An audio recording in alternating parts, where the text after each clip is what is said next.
Good day, friends. Welcome to another Word of Gord. October the 29th, 2013.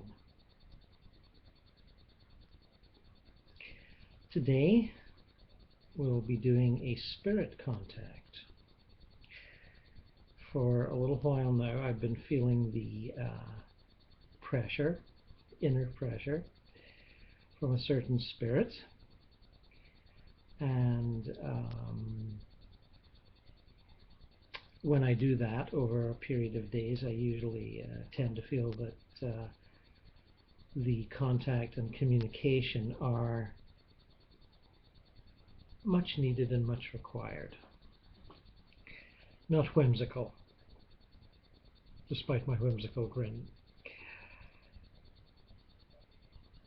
This has come about as we approach the anniversary of the assassination of John Fitzgerald Kennedy in November of 1963. And myself, I have been reading in places like the New York Times Book Review articles covering the large number of books that will be are published or are about to be published commemorating the event, investigating the event, memorializing the event, considering its effect on American culture and history and society. And as I was reading these articles, as someone who has taken an interest in this all his adult life, I did in fact do an essay on the Kennedy assassination in high school in 1969, using, amongst other things, Mark Lane's Rush to Judgment as a primary source text. So, although I have opinions on these matters, strong opinions, these will not be covered today in the communication. That is not the purpose of it, I suspect. I strongly suspect. The purpose is John Fitzgerald Kennedy wishes to communicate from where he is now. And as a matter of fact, we did a small communication yesterday, which for some peculiar reason, I wonder why, failed to properly upload. Most disappointing that was, but perhaps fate was telling me it wasn't good enough. We channels are imperfect. We are all imperfect channels. We try our best. We do our best. We understand the discernment of spirits as outlined in the holy books. We have been practicing for years, and we do our best not to have our assumptions, prejudices, and opinions project onto the message. We try to be as clear as we can, allowing the voices to speak from their own hearts and minds without interference.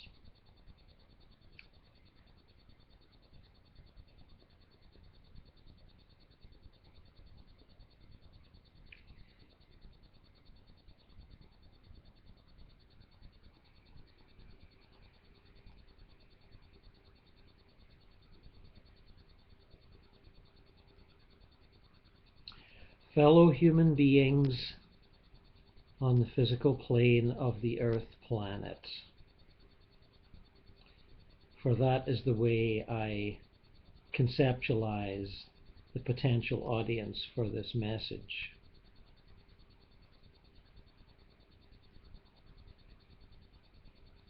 Expanding towards what I might have once upon a time conceptualized as my fellow Americans, although I still speak to that honored brotherhood.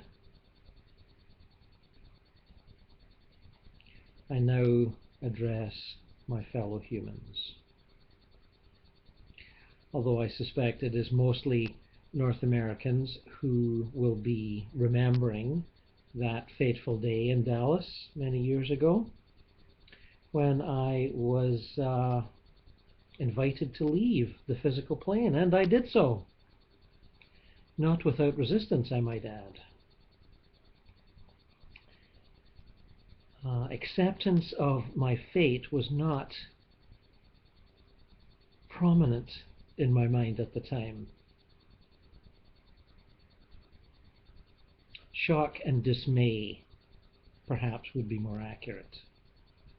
And then an understanding, a feeling of it was fated, it was meant to happen. I had hunches that it might.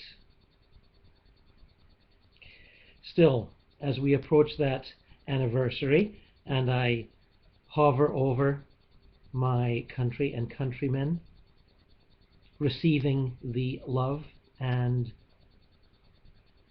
fear and disappointment and worry about the future,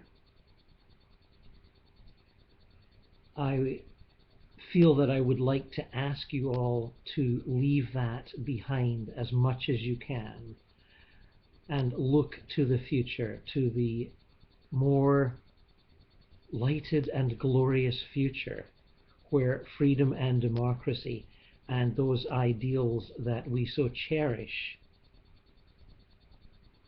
stemming from the foundation of our great country and the establishment of its Constitution. Those ideals that we so love to share with others, perhaps sometimes a little too forcefully. But we have been given a destiny to fulfill.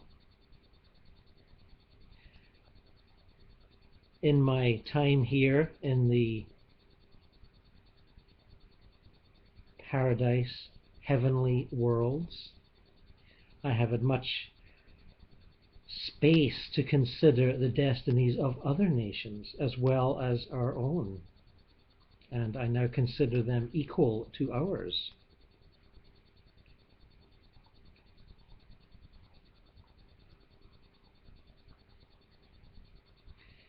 They have their paths to follow and their avenues to explore, just as we do. And the more I focus on these other paths, the more inclined I am to use the term we for all of humanity than just my beloved fellow Americans.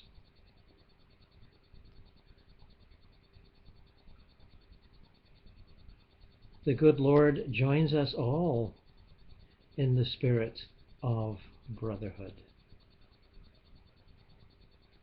Whatever our religion and ethnic background.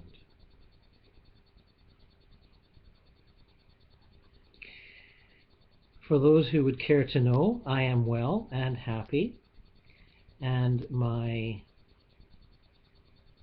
daily life consists of much pleasurable family activity. Many of the Kennedys are here, as you no doubt know. My brothers and I have many long and sometimes enlightening discussions about our roles on earth and how we look at them now from the perspective of, well, all-knowing hindsight, of course. This is not confined to the formerly famous as us. Many people here look back at their lives and think them over carefully, sometimes ruefully, sometimes remorsefully, sometimes joyfully. There is much to consider and there is much to work out. Our parents, our spouses, our children. We have a complexity of relationships in which we swim and converse and interact.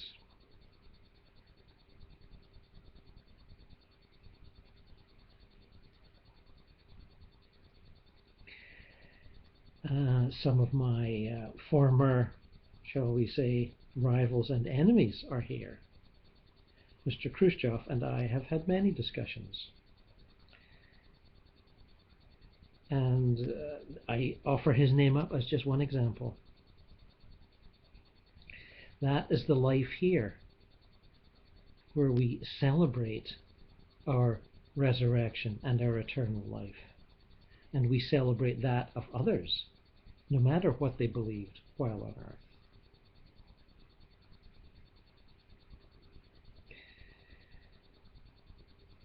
So, as you plunge into this perhaps sad celebration or memory of my passing and the complex events around it, I ask you not to be sad for me or your country. There is much to look forward to. There are many men and women of great potential and ability who can come to the fore and not only guide our beloved country, but guide the world. I ask you to trust that the difficult issues which face you and others can and will be worked out to everyone's eventual benefit, despite the conflicts and angers and seemingly irresolvable problems which face you. We in spirit, in heaven, can look a little more forward than you, and we can see that things are going, how shall I say, in the right direction.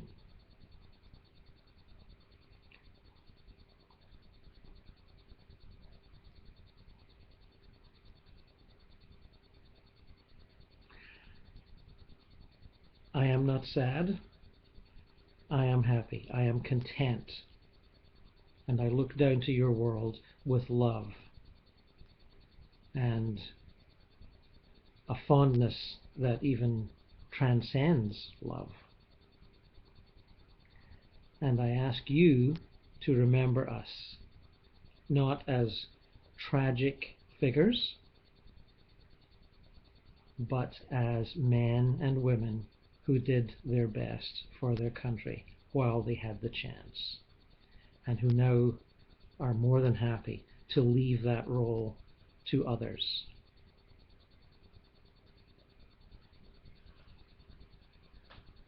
God bless you all, wherever you are listening and watching. May the arms of brotherhood reach out and join you.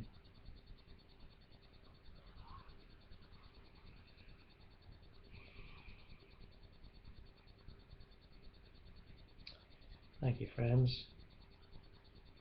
I hope that was enlightening and useful. And I offer this up humbly and respectfully to all men of all nations, all women of all nations.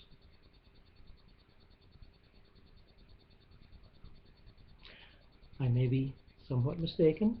I may have mistranslated some words and some concepts. This is my language and his ideas. But I am honest and I am sincere.